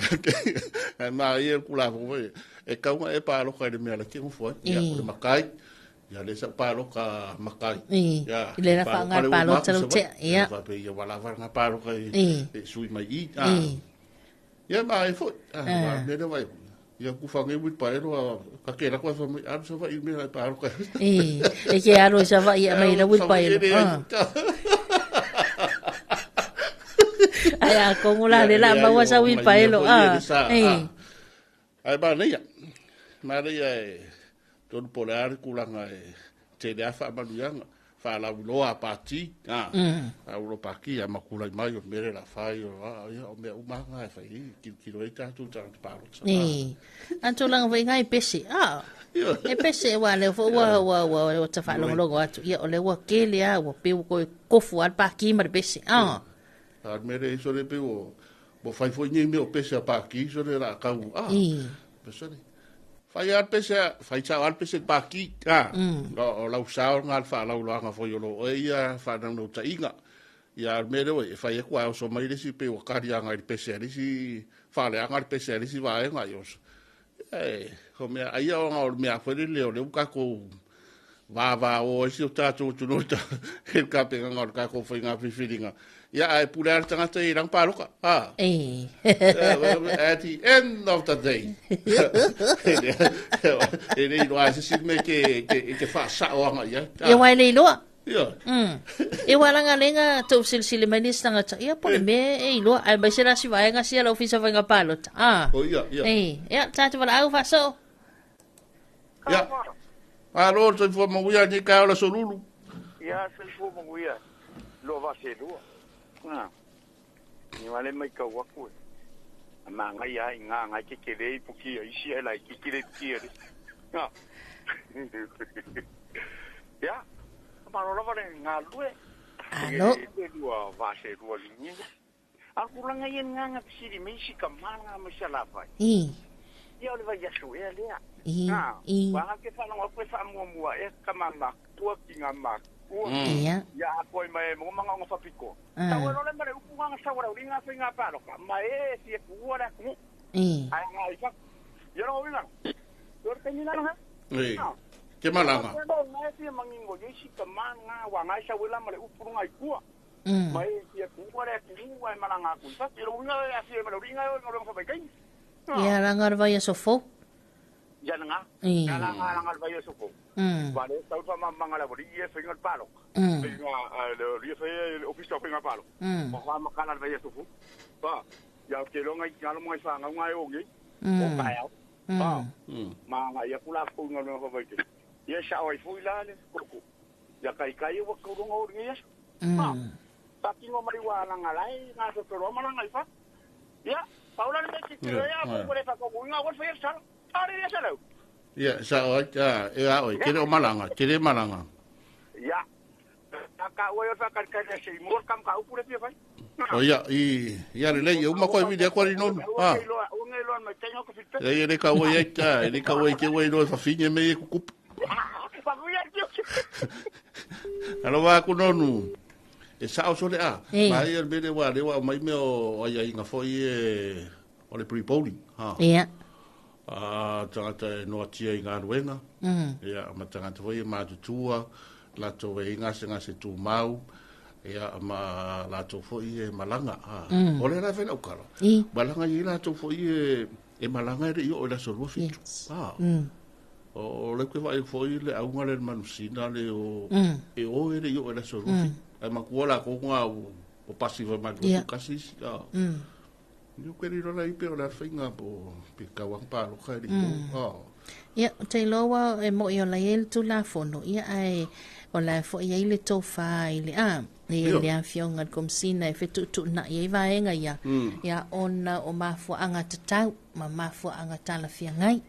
ia te pela ona ia lom fana wala tulu ule ai avia la tau ma fo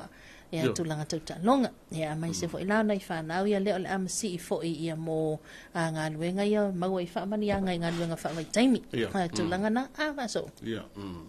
ia tati atua yo ile pitola aula to komsina ia ola to lo ile atoanga ma le si la fia to ia nga fo yo tula fono ina ia mfaio na fatino ia le palota na utato ainga ia mai se ni se vai ngol tatu tunu ya le tu wal tatu tunu ele yo ya so palota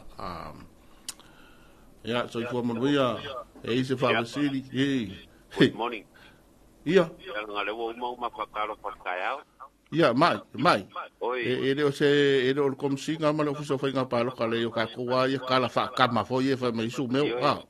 yo ai pa kalo pa ku so ka ringa tare I te vua mai sau fa kionga e rei ma kere karia kula o wale mea ia whaskai o le mau a koe ngai kua ni malanga rau kama o ia a voe la ngai kao ke re shopping e ngai o le hiku o kere fia sola ngai finge umanga e re o ia saa o lau wa saa ngana ke maku ai le hiku a o kere la fia lu ale koloka a ko ar finge ya alo pa ku nge kaya o por do sa teru ya alo pa ko mo kalinga yango ya ngan le di ngia se se o mga ben asa kaya o mako kau ni ta pa yo mo kwa ki mua ya o ngende ko nga te ko ya te mako pa fio anga vange ya de ka ye de mu au manai ya mole makai kai ko se o finge le ki de fu ya aya ingari kimu ya malo asiuri masiru aure o malore ora so lulu aso valu nge pola soi valu so valu o ale aso nge ra sorku ya ala so kupura va nga ia o foi man masigi o ia kere foi mai de ai fare kango kere la kama fare kango ke se uso mianga pape kere la pasengi ya lo famo lo tate ruo uso ko pinge voi ya feri ai o ia raso ma yo fa como tele ni aso ya mo mira ya so i vai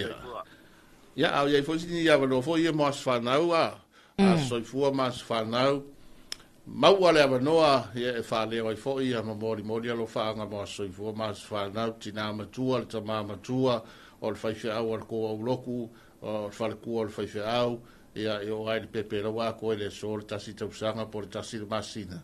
Ia whamanuia tō le tātou porkalame, la tō mai whasino iai, ia le aso le nei aso i voi ulai. Ia, wha lena taunu maini se wha manianga wha so o le tātou wha autustu sia nungo le tātou lai, wha manuia toile antoanga le lua tau sanga le li ile ia talo sanga junior, ia o California i Amerika. Ma tau te vi ia wha aftaia leanga leo le tua, ma whaia oile ata li io nau lia mailo lua tau sanga i le so. Talo lawa le tamaa wha alenangi, ia wha bopo pia matulu i pia nisi tau sanga stele molo wola ata li i. Tātou te mafta ai tō anga, ili ngā luenga ma tō anga le lotu, alo whaanga whaamanianga, mai o uncles, ma aunties, o nephews, mo nieces, ia a mai se fo i o uso mo tō whawhine, ai a whe maa whelo whaanga mo oile atali mai a mama, dad, ia se ula ma Oliana o California. Nana ia, ia, ngō walu fo i loko a mako angi kai auri tawhi. Ia. Ia, ke wharo ule wha mai tawhi ia pakeri. Ia, moli le kako loko mo ni seo. O soi fo mas whanga, te kōnu ai pe ko kōnu a lakara o ka me ki umala i whafo. Ia, moli a kunye ka karo, ia lai whai ngā ruenga mai whafo e lau mai kupe ka kuke whalango lango iai. Mana ia. Ia, whamaratu le solo na soi fua, ia, mana ia, te rele se o whamoi moi ngana tau. Pea tātou tala noa i nei meo a soifua maa su whanau. Ma o aina ilu ma talu. Ia kākou ke au lia maira songa e whangau ai ma soifua ai so tātou tinu. Alna. Ia o le masina voi nei, pe na ngalo foi ia le whaamanianga o soifua maa su whanau. Ia i, leo te atu. Ia atu langa na. Whaamanuia toi foi ma le atoanga le whāsul tolu tau sanga o le asa soifua le whaletua ia Shekaina Save Alii ia o Satu Paitea ia manu ia manuia tele atoanga o lo whāsul tolu tau sanga uso ia whamanuia le tua lo whaanga mai Kenania ia Matei Mataamu manuia lo asa whanau. O le tele na ia o le aso iwa nei ia whaiwai na mese lo aso i fuana fia lea lawa mau lea manoa ia o le na wai o isi atanga ta laki meni aso i fua mas whana o leo mas tua misa tina matua o tama matua ia ka manga e whale a ngoa ia lai whakupe o mai whafo lea swanga palasi mai doala ia kako ale mana ia vo yo o tangata la le no fol fale va il to ina malo matua oi e fa mai la fa mai we marka walo for ko inga o le ke ia le wale anga fa fo se ele va ko inga mai le ka o ko inga ele o se kilo vai ko inga for kai mingai ele ko fa mai le li sik mai le li sik o ka manga ka ulo me ia sawa ia pia kala ile ke da se piku ele la fua foi kama se o gongo pe o karo o ka ku e po le ale seku lai seku mai ngase vota a talo va tu le fenga ya misa ya ma lol se fo mo vil nei ta ma lo foi le usu ya sei vai foi o tato wa por kalambe ya sina tato musika le ya toi fa wa toi lo fo le vai ngol ta ya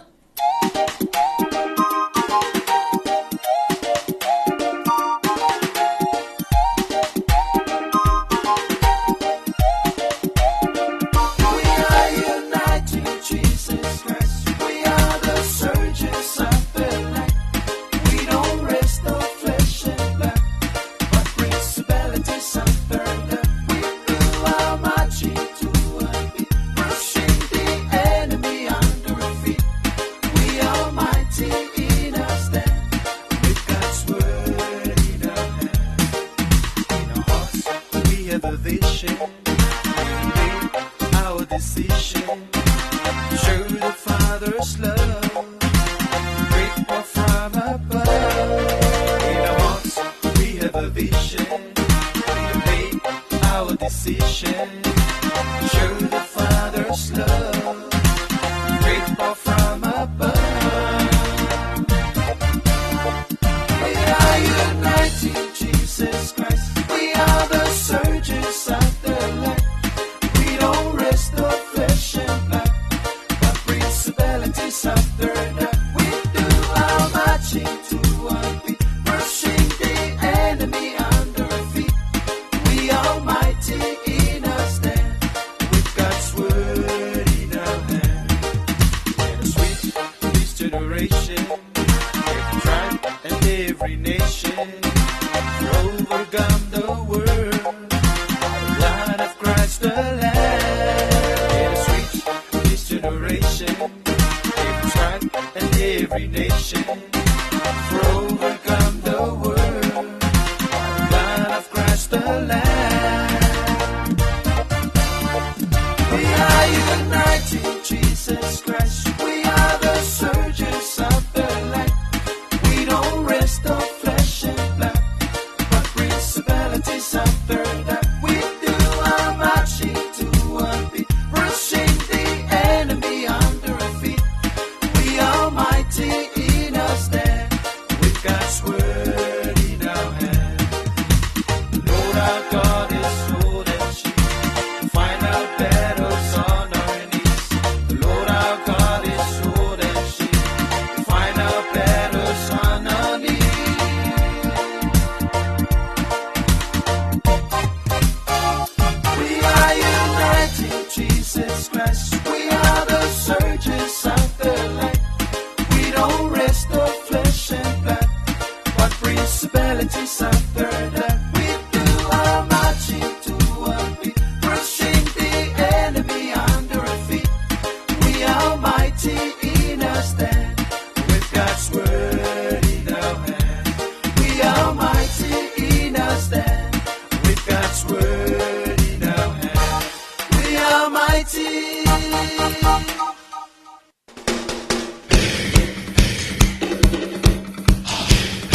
ngana musika so fe filoyo le vaenga o le taiao ya mai le au besele na ya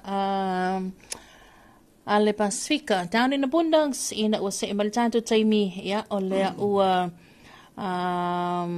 to es fulma le 1 minuto le to entale ya o le tula ya hiva ele to mala unang si fongo sa mol to ipima so Ioi, fa maro atu luta atu tunu, te la foi na matanga ruenga, ia ma fa moi moi nga masani, ia foi lava singa ma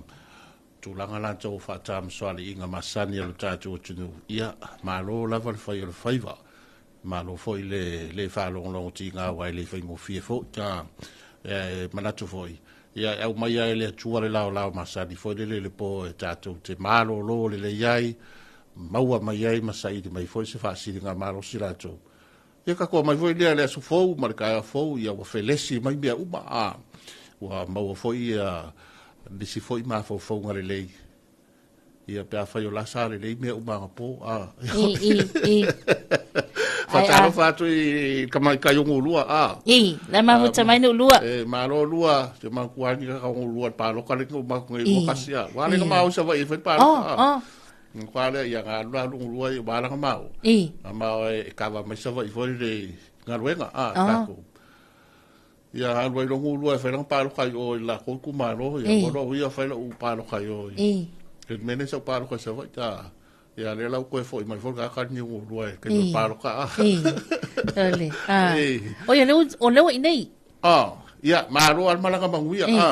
Lei se me pole fuanga vesi ke le foi a pisi la go ia se uma le paloka ia ala mene fai sa wa ila usau no anga ya no lua se la unga la go ia ele fai ka ke la unga me ka malo lo anga ke ia ele ia fa sa nga foi le ia fa sa nga isfale enga me ana le te fina ngalo ia o le tulanga foi le fo wa tapisa lunga penga ta fa ilangi fa so oile tulanga le ile tatala yo visa fo ia ka iongo masinga ka sulu masinga ngi sila te loa loa se fa mai te mana ia ke le loa i wa nga pole medica ki ka kuri loa o le me fo ngale le e ka usaini ele me fo de se maria nga ko sainga ma ka ko ia ta Pacifica le tau la mo ka mali foi de or ta tu tunu ya nai le ai walanga pe ya al masino sistema tau ofer fono le a te tai Pacific pe la ngare la ave tonu ya le ngar wenga le como senye se over mar milionga pe ta ta wa e nga samo alo wa ye ma tunu o Pacific ina ia ma fai o le talo sanga le me foi le o le free visa ia ni sila la mai o le me la ke vai ku ai Garcia ma ia yo si me ai la uia fa longo ia ma uia tau fai tau ti ai ma fai no fai ku sa ngal ma o a cha mi sila o solvare le ko ki lo passe o solvare le ya lu e se visa ele to en palaini visa ko le de sila ya stamp ai Stem by lo passport mo kol masinga mo kol masinga ko sa e ko fiaru le sfa la ve ko konko so pas pa penga a te lo se foi nga mana ia Garcia ba le e tau la mo ai le fiong foi anai ni sila vai nga foi a fie i visa stadio e fa le lava ye so e o ke ia o nga ke de kamanga o le tulanga na le ai tu salava ia o le fo tele na ia tulanga fo ia o whaalau iloa mai company ia company waalele ia o company ofisa ia whaia pepa malanga ia ma Australia fo ia wai pe o tunu lava ia lua pe o New Zealand Australia e close mai lava ia tatou ia mai se nei tulanga il Pacifica tulanga pe ona ia na ia vaenga ia mai se lava tulanga tau malanga ole ole visa foi la le te tantu tilo twai le na fola mai fa pe e ma fai ona mana tua le umi ai le visitors visa tolu masina vanga na wa mau le multiple ia mafailo na alu sau e fua lava i lunga le term lai au mai pe tausanga pe fia masina pe tolu tausanga le visa la le New Zealand fa pe mafai ona malanga i mole ono masina tausanga atoa ia afai fa mania wanto i mana ia la ia ma wa tau ia wa la una ia tau wa vai tuile le ia fina wa ia fo i tamari ia mai la tolo tau la mo le fama Italia ia wa tau ia New Zealand ma stadio na si na matala la nga fo le mo tatu ni tanga Pasifika ai me siam tau pune tau visa o fe malanga inga ba le vakele o la fo i fa inga ngalua sa mo New Zealand o ngor ko kero ha ko New Zealand ia o ni ia ka ko ke apala ia visa ala kula e ma ke o mari u sira i bo visa esa le la val tu langa na ia tan sia ia tan sia ia me dei mai dei ni kwa o yo o me dei eu foi me cara de skoi ia ala foi fi na ula to ia bo le malu yo tato ia me se o ka ko ngi faintanga palai me us fa tai o le wa mo e six change ra ma ko foi la como soy fo mai ida e kausanga tasi va fast food sa wai fa ngau ila ko soy fo mai ngaki nga por ngaka ma matua ele ora ve ai manto yo e fo ma ko e su a ku lo ma ko yo mari wa ko kiki a mo lo ma ko so o manto la na fa man vi ai to tele ne manto wa tina se manto ai nga ma matama so le ai le la ve ai ma ko fa nga e de la vea ku sala fa menyu sila le sau a mai ngal no makua wi fo ko fe ko visa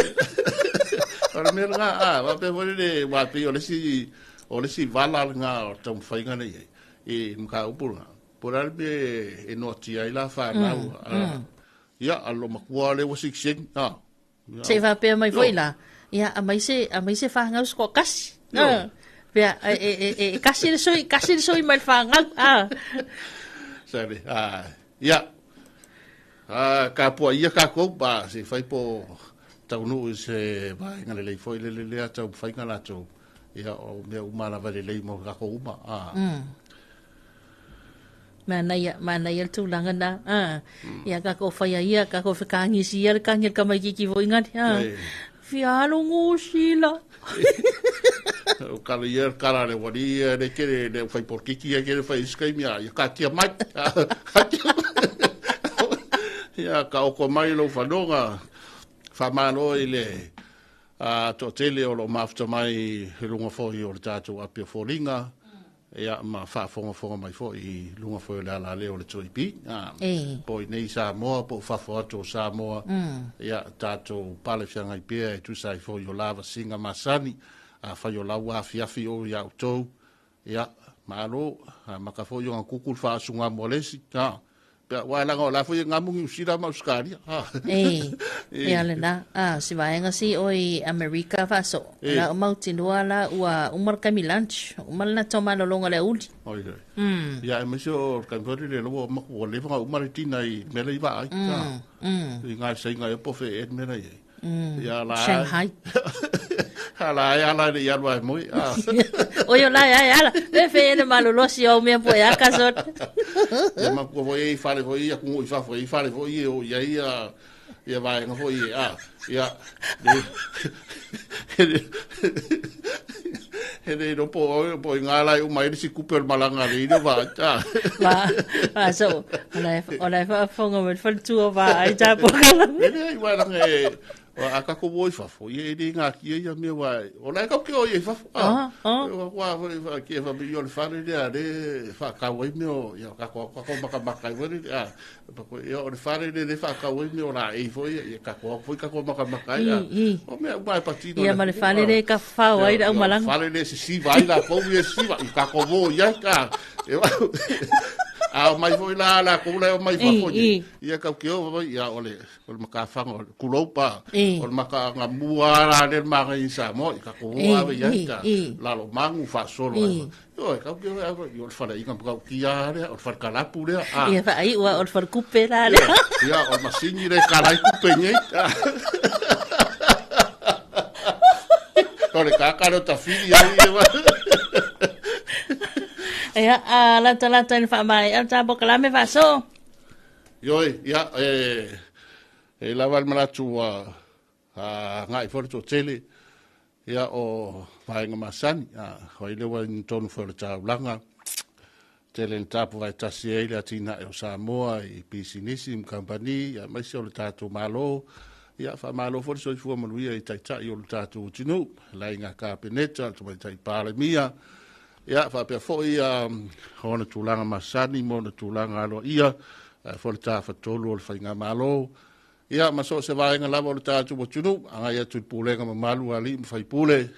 ia fa pe fo ta o fianga e kalesia fo tanga o fianga ia anga le leile tua i lava singa ma se fo ia ole ta pe o ta tu tunu i nga wenga ia i pe ale anga le leile o ta tu tunu ia mai ia sanga wha manuia pēle tua i tāpo i ngaru tātu. Tunu, manuia nei aso Samoa, tāra whalawa ia, good morning and goodbye.